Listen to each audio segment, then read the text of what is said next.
అందరికీ నమస్కారం. రాష్ట్ర ప్రజలకి శ్రేయభిలాషులు ప్రతి ఒక్కళ్ళకి ఈ వైఎస్ఆర్సీపీ పార్టీ నాయకులు, ఎమ్మెల్యేలు ఎవరైనా కానీ ఈ కూటమి ప్రభుత్వాన్ని విమర్శించడానికి తప్ప దేనికి పనికొచ్చేవాళ్ళు మాత్రం కాదు. ఈ ఈ వైఎస్ఆర్సీపీ పార్టీ వాళ్ళు మరి ఎమ్మెల్యేలు, పార్టీ నాయకులు, అధినేతలు మరి ఎవరైనా కానీ ఇచ్చిన హామీలు ఎవరైనా ఒకేసారి నెరవేర్చగలరా? ఎవరు ఏ పార్టీ వాళ్ళైనా ఎంబటే నెరవేర్చలేరు.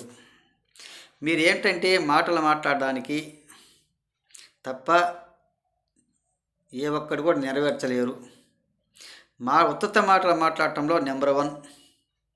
ఎవరు కూడా నెరవేర్చలేరు. కొన్ని నెరవేర్చారు, కొన్ని నెరవేరుస్తారు. పరిపాలన మాత్రం చాలా బాగానుంది. పరిపాలన చాలా బాగానే చేస్తున్నారు. మరి అన్ని రంగాలలో బాగుంది. కొన్ని నాశనమైపోయిన వ్యవస్థలను కూడా బాగు చేయాలి కదా. అన్నీ ఒక్కటే బాగు చేస్తారా? ఒకేసారి బాగు చేయలేరు. వ్యవస్థలను భ్రష్టు పట్టించారు, చాలా నాశనం చేశారు. వాళ్ళందరూ కూడా బాగుపరచాలి, వాళ్ళందరూ కూడా బాగు చేయాలి అనేది కొంచెం తెలుసుకోండి. రాష్ట్ర అభివృద్ధి కూడా మొదలైంది. కొంతమందికి ఒక్కటే బాధ, ఒక్కటే ఆవేదన. కేడర్ని పట్టించుకోవాలి.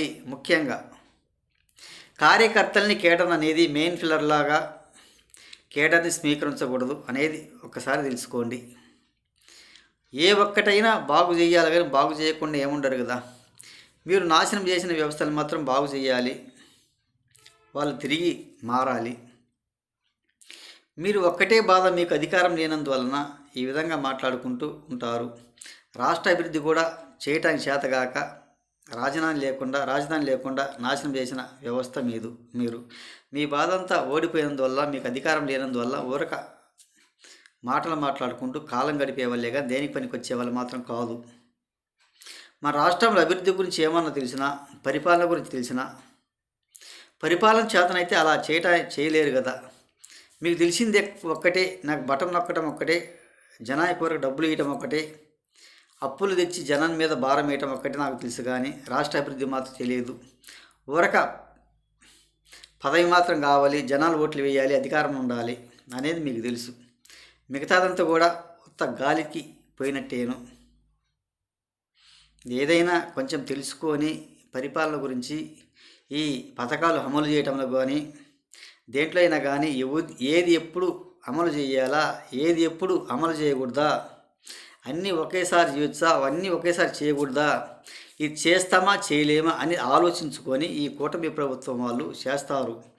ఊరక పనికి మాలిన మాటలు మాట్లాడుకుంటూ ఈ కూటమి ప్రభుత్వం మీద బురద చల్లటం తప్ప దేనికి పనికొచ్చే వాళ్ళు మాత్రం కాదు.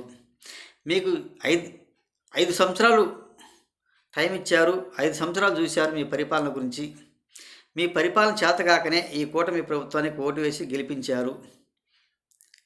ఒక్కసారి తెలుసుకోండి. అలా మీరు రాష్ట్రాన్ని నాశనం చేయబట్టే 5 సంవత్సరాలు చూశారు, 11 సీట్లకి పరిమితం చేసి మిమ్మల్ని బయటికి గెంటేశారు. మీకు అధికారం లేనందువల్ల ఇటువంటి పనికి మాలిన మాటలు మాట్లాడుకుంటూ మీరు వ్యవస్థలు నాశనం చేసినందువలన మీ అన్నీ బయటపడుతున్నాయన్న ఆవేదనతో చేస్తున్నారు. ఒక్కసారి తెలుసుకొని మనం ఏ విధంగా చేశారా, ఎలా చేశామా, అది 5 సంవత్సరాల పరిపాలన ఎలా మోసం చేశామా, వ్యవస్థలను ఎలా నాశనం చేశామా అనేది తెలుసుకోవాల్సిందిగా రాష్ట్ర ప్రజలకి, శ్రేయభిలాషి ప్రతి ఒక్కళ్ళకి హృదయపూర్వక ధన్యవాదాలు.